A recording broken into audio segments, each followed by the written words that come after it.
കേട്ടിട്ടില്ലാത്തതും പുതിയതായിട്ട് ധാരാളം viral infections ഇപ്പോൾ വരുന്നുണ്ട്. പലതും അത് ലങ്സിനെ എഫക്റ്റ് ചെയ്യുന്നതാണ്. സാധാരണ ഒരു ജലദോഷം അല്ലെങ്കിൽ തൊണ്ടവേദനയായിട്ട് തുടങ്ങിയിട്ട് ലങ്സിലോട്ട് വരുന്ന റെസ്പിറേറ്ററി വൈറൽ ഇൻഫെക്ഷൻസ് എന്ന് പറയും. നമുക്കിപ്പം വഴിയിൽ ഒരാളെ സെർച്ച് ചേട്ടാ നിർത്ത് നമുക്ക് പറയാൻ പറ്റത്തില്ല. അപ്പം എന്താണ് നമുക്ക് ഇതിനെതിരെ എടുക്കാൻ പറ്റുന്ന ഒരു പ്രതിവിധി? നമ്മളിപ്പോൾ നോക്കിക്കഴിഞ്ഞാൽ പബ്ലിക് സ്മോക്കിംഗ് വളരെ കുറവാണ്. ഈ പ്രൈവറ്റ് ഏരിയാസിലാണ് സ്മോക്കിംഗ് കൂടുതൽ. അപ്പോൾ നമ്മൾ സ്മോക്ക് ചെയ്യുന്ന ഫ്രണ്ട്സ് ഉണ്ടെങ്കിൽ അങ്ങനെ ഗ്രൂപ്പ് ഉണ്ടെങ്കിൽ നമ്മൾ അതിൽ നിന്ന് മാറി നിൽക്കുക എന്നുള്ളതാണ് ഏറ്റവും ഈസി ആയിട്ട് ചെയ്യാൻ പറ്റുന്ന കാര്യം. ട്രീറ്റ് ചെയ്യാൻ നമുക്ക് ഏതാണ് കുറച്ചും കൂടെ സിമ്പിൾ ആയിട്ടുള്ളത്? ഈ പറഞ്ഞോട്ട് അത് ഭയങ്കര ഡിഫിക്കൽട്ട് ക്വസ്റ്റ്യൻ ആണ് ആൻസർ ചെയ്യാനായിട്ട്. Hello doctor, welcome to our podcast. Hello doctor, നമ്മളിപ്പം റീസെൻ്റ്ലി നോക്കിക്കഴിഞ്ഞാൽ ഇപ്പോൾ ഈ വൈറൽ ഇൻഫെക്ഷനൊക്കെ വന്നു കഴിയുമ്പോഴത്തേക്കും അത് കഴിഞ്ഞിട്ടാണ് നമുക്ക് ഈ ഒരു ബ്രീത്തിങ് പ്രോബ്ലം, ചുമയാവാം, അല്ലെ ഒരു ശ്വാസം എടുക്കാൻ ഒരു ബുദ്ധിമുട്ടാവാം, ഇതൊക്കെ ഉണ്ട്. എന്താണ് ഡോക്ടർ ഇത് ഇപ്പം ഇങ്ങനെ കൂടി വരാനുള്ള കാരണം? ഇതിപ്പോൾ പറഞ്ഞതുപോലെ നമുക്ക് ഈ ഇടയ്ക്കായിട്ട് ധാരാളം വൈറൽ ഇൻഫെക്ഷൻസ് ഉണ്ട്. നേരത്തെ കേട്ടിട്ടുള്ളതും കേട്ടിട്ടില്ലാത്തതും പുതിയതായിട്ട് ധാരാളം വൈറൽ ഇൻഫെക്ഷൻസ് ഇപ്പോൾ വരുന്നുണ്ട്. പലതും അത് ലങ്സിനെ എഫക്റ്റ് ചെയ്യുന്നതാണ്. സാധാരണ ഒരു ജലദോഷം അല്ലെങ്കിൽ തൊണ്ടവേദനയായിട്ട് തുടങ്ങിയിട്ട് ലങ്സിലോട്ട് വരുന്ന റെസ്പിറേറ്ററി വൈറൽ ഇൻഫെക്ഷൻസ് എന്ന് പറയും. വളരെ കോമൺ ആയിട്ടുള്ള എക്സാമ്പിൾസ് ഇൻഫ്ലുവൻസ അല്ലെങ്കിൽ ഫ്ലൂ, H1N1 എന്നൊക്കെ പറയുന്ന കോവിഡും ഇതിനൊരു എക്സാമ്പിളാണ്. അപ്പോൾ ഇതൊക്കെ വന്നു കഴിഞ്ഞാൽ അതെന്താ പറ്റുന്നതെന്ന് വെച്ചാൽ ആദ്യം ഒരു കോൾഡായിട്ട് തുടങ്ങും, ക്രമേണ അത് ലങ്സിലോട്ടാകും. ലങ്സിലോട്ട് വന്നു കഴിഞ്ഞാൽ കുറച്ച് ദിവസത്തേക്ക് ലങ്സ് ഭയങ്കര സെൻസിറ്റീവ് ആയിരിക്കും, ഹൈപ്പർ സെൻസിറ്റിവിറ്റി എന്ന് പറയും. അപ്പോൾ ഈ സമയത്ത് വിട്ടുമാറാത്ത ചുമ, ശ്വാസം മുട്ടതൊക്കെ ഉണ്ടാകാൻ വളരെ കോമൺ ആണ്. ഒരു post viral bronchial hyper reactivity എന്നാണ് ഇതിന് പറയുന്നത്.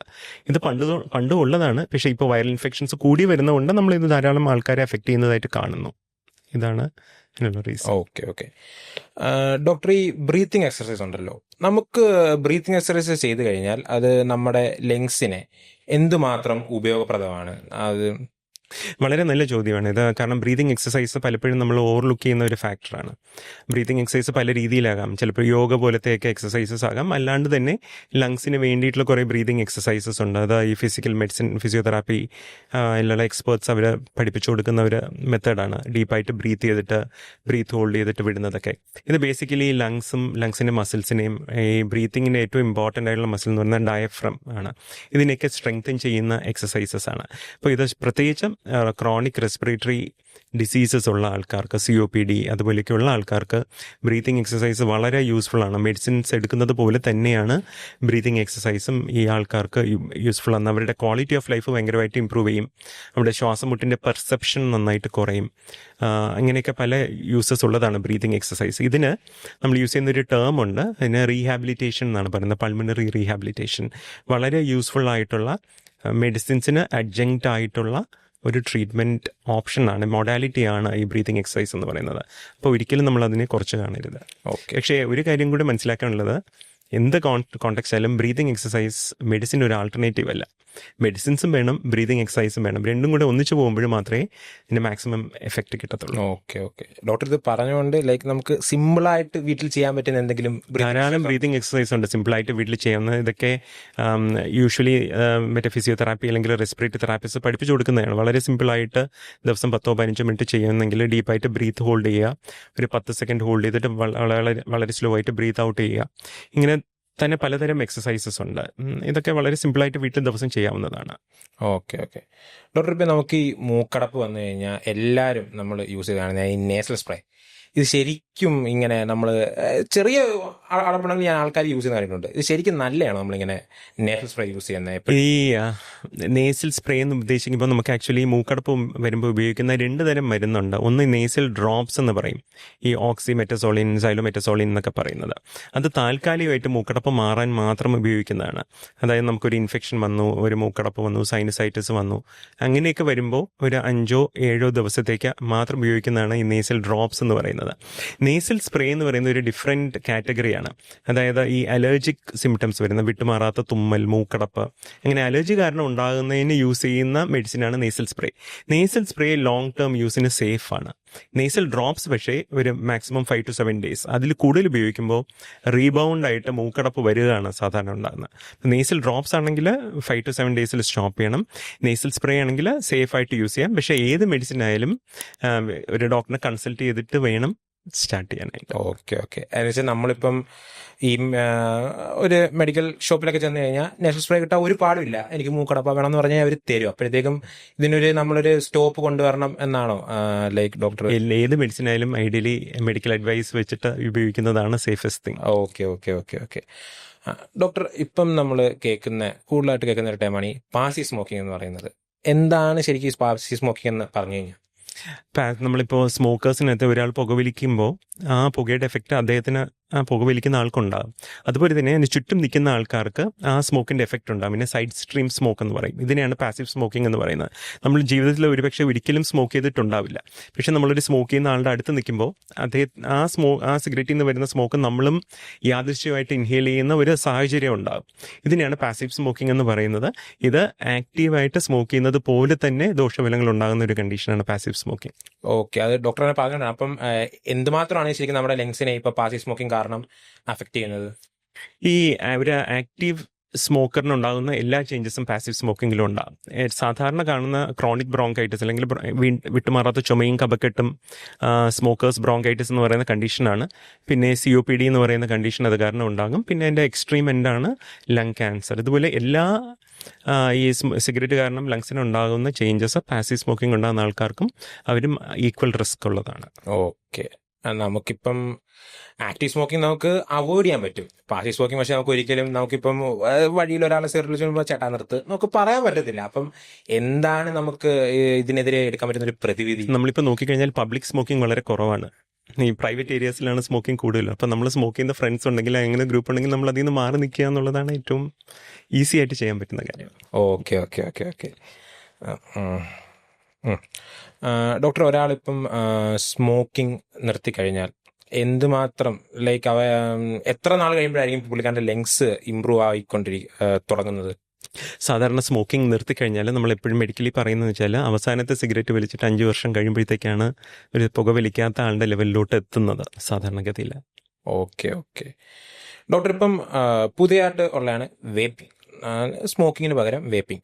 അത് ഈ പറഞ്ഞ തൊട്ട് വേപ്പിങ്ങിന് സപ്പോർട്ടായിട്ടുള്ള ആൾക്കാർ പറയുന്നത് പറഞ്ഞാൽ അത് is much healthier than smoking എന്നാണ്. ശരിക്കും അത് ഹെൽത്തിയർ ആണോ അതോ വെറും പറച്ചിൽ മാത്രമേ ഉള്ളൂ? അത് വെറും പറച്ചിൽ മാത്രമേ ഉള്ളൂ. കാരണം വേപ്പിംഗ് ബേസിക്കലി വന്നത് ഈ സ്മോക്കിംഗ് നിർത്താൻ ആൾക്കാരെ ഹെൽപ്പ് ചെയ്യാൻ വേണ്ടിയിട്ടുള്ളൊരു ഉപാധിയായിട്ടാണ് വന്നത്. പക്ഷേ വേപ്പിങ്ങിനകത്ത് യൂസ് ചെയ്യുന്ന ഓയിലിനകത്ത് വളരെയധികം ക്യാൻസറോജനിക് ആയിട്ടുള്ള പാർട്ടിക്കിൾസ് ഉണ്ട്. അത് മാത്രമല്ല വേറെ പലതരം ലങ് ഡിസീസസ് ഉണ്ടാക്കുന്ന കെമിക്കൽസും ഈ വേപ്പിങ്ങിൻ്റെ കണ്ടന്റിലുണ്ട്. അപ്പോൾ വേപ്പിംഗ് കാരണം ഉണ്ടാകുന്ന ലങ് ഡിസീസസിൻ്റെ ഒരു പുതിയ കാറ്റഗറി ആയിട്ട് ഇപ്പോൾ നമ്മൾ ഐഡന്റിഫൈ ചെയ്ത് കണ്ടുവരുന്നതാണ് വേപ്പിംഗ് ഇൻഡ്യൂസ്ഡ് ലങ് ഇഞ്ചുറി എന്ന് പറയുന്നത്. വേപ്പിംഗ് അസോസിയേറ്റഡ് ലങ് ഡിസീസസ് ധാരാളം ഉണ്ട്. അപ്പോൾ സ്മോക്കിങ്ങിനും കാട്ടി ഒരുപക്ഷെ ഈവൻ അല്ലാത്തൊരു സ്പെക്ട്രം ഡിസീസസ് വരെ വേപ്പിംഗ് കാരണം ഉണ്ടാകുന്നുണ്ട്. നമുക്ക് അതിന്റെ ലോങ് ടൈം സ്റ്റഡീസ് ഇതുവരായിട്ടില്ലാത്തതുകൊണ്ട് ലോങ് ടൈം സ്റ്റഡീസിൽ നമുക്ക് ധാരാളം കേസ് റിപ്പോർട്ട്സ് ഉണ്ട് വേപ്പിംഗ് കാരണം ഉണ്ടാകുന്ന ഇത്. പക്ഷേ കുറച്ചുകൂടെ സമയം കഴിയുമ്പോഴേ നമുക്ക് അതിനെ കുറിച്ചുള്ള ഫുൾ ഇമ്പാക്ട് അറിയാൻ പറ്റും. ഓക്കെ ഡോക്ടർ, ഈ ന്യൂമോണിയ നമ്മൾ നോക്കിക്കഴിഞ്ഞാൽ 3 തരം ഉണ്ടെന്നാണ് പറയുന്നത്: വൈറല്, ഫംഗല്, ബാക്ടീരിയല്. എന്താണ് ഇവ 3 തമ്മിലുള്ള ശരിക്കുള്ള വ്യത്യാസം? ന്യൂമോണിയ എന്ന് പറയുന്നത് ബേസിക്കലി ലങ്സിലുണ്ടാകുന്ന ഒരു സീരിയസ് ആയിട്ടുള്ള ഒരു ഇൻഫെക്ഷനെയാണ് ന്യൂമോണിയ എന്ന് നമ്മൾ ഉദ്ദേശിക്കുന്നത്. ലങ്സിൻ്റെ ഒരു ഭാഗം സോളിഡായി പോവുകയും കുറച്ച് താൽക്കാലികമായിട്ട് കുറച്ച് ദിവസത്തേക്കത് പ്രവർത്തനരഹിതമാവുകയും അവിടെ പഴുപ്പും ഇൻഫെക്ഷനും ഉണ്ടായി പനിയും ചുമയും മഞ്ഞ നിറത്തിൽ കഫവും നെഞ്ചുവേദനയൊക്കെ ഉണ്ടാകുന്ന കണ്ടീഷനാണ് ന്യൂമോണിയ എന്ന് പറയുന്നത്.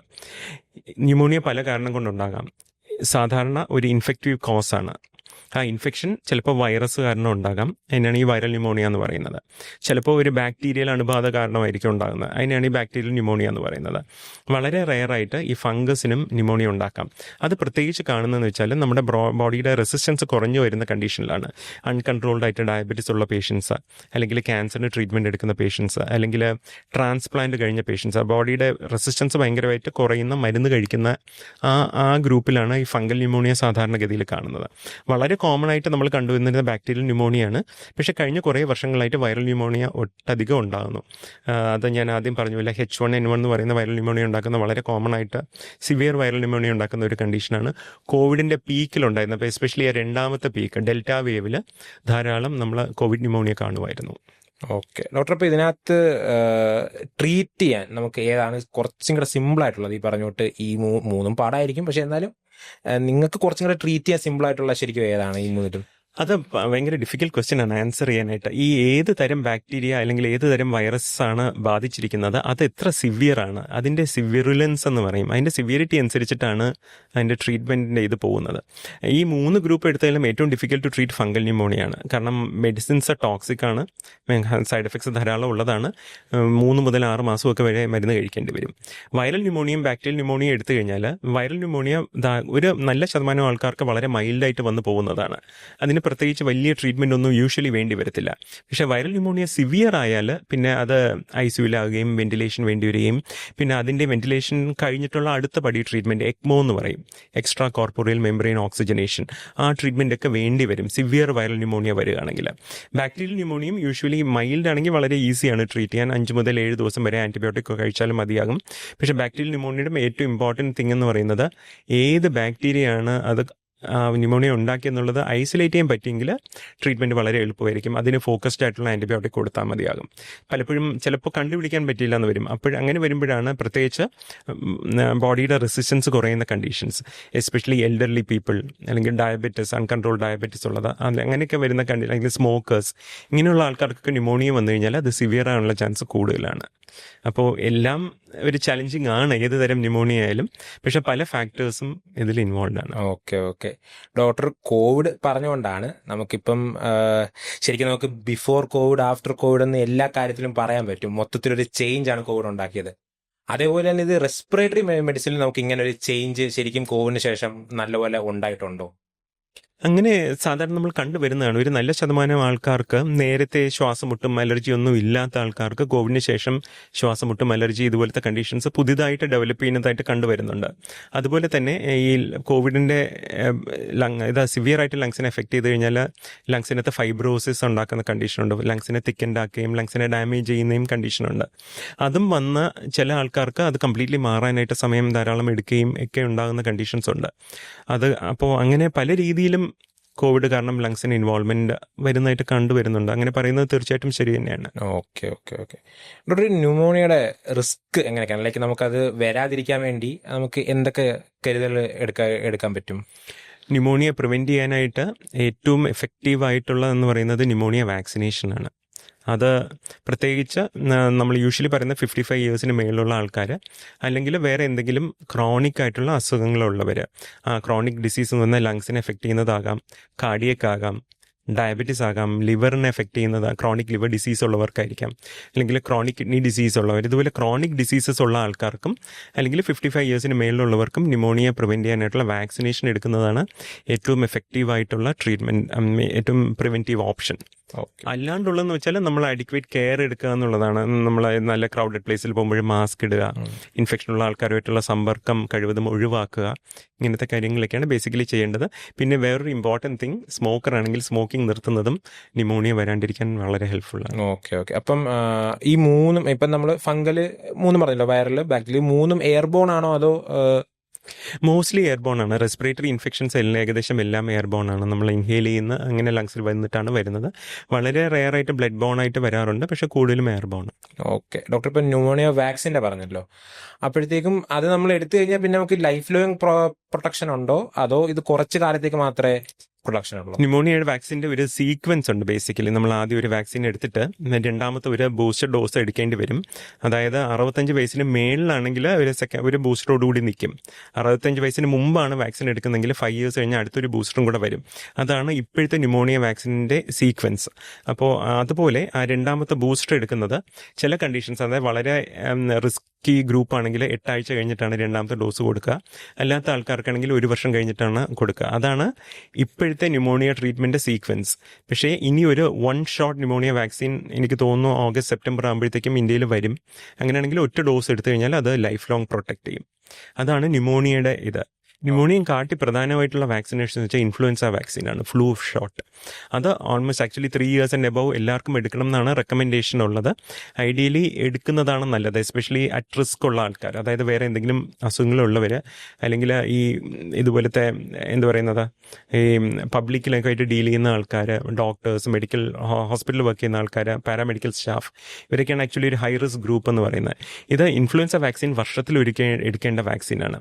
കാരണം അത് എടുത്തു കഴിഞ്ഞാൽ ഇതുപോലെ ഈ H1N1 ഫ്ലൂ ഒക്കെ വരുന്നതിൻ്റെ സാധ്യത വളരെ കുറയും. ഈവൻ വന്നാലും അത് സിവിയർ ആകത്തില്ല. Severe in the sense that admission വേണ്ടി വരിക, ഐസിയുലാകുക, ഇതൊക്കെ അത് പ്രിവെൻറ്റ് ചെയ്യാൻ പറ്റും. Okay okay. ഡോക്ടർ, ഈ കോവിഡ് വാക്സിൻ ഉണ്ടല്ലോ, അത് എടുത്തിട്ടും ആൾക്കാർക്ക് വന്നെന്നിങ്ങനെ പറഞ്ഞിട്ടുണ്ടായിരുന്നു. അതിന് കാരണം എന്താ? കോവിഡ് വാക്സിൻ ആക്ച്വലി ഇപ്പോൾ മോസ്റ്റ് ഇമ്പോർട്ടൻറ്റ് തിങ്, ഇപ്പോൾ കുറേ കാലം കൊണ്ട് വാക്സിൻ അവൈലബിൾ അല്ല. പിന്നെ സെക്കൻഡ്ലി കോവിഡിൻ്റെ ഇമ്മ്യൂണിറ്റി, വാക്സിൻ്റെ പ്രൊട്ടക്റ്റീവ് എഫക്റ്റ് എത്ര കാലം എന്നുള്ളത് നമുക്ക് ശരിക്കും ഇപ്പോഴും ഒരു ക്ലാരിറ്റി ഇല്ലാത്തതാണ്.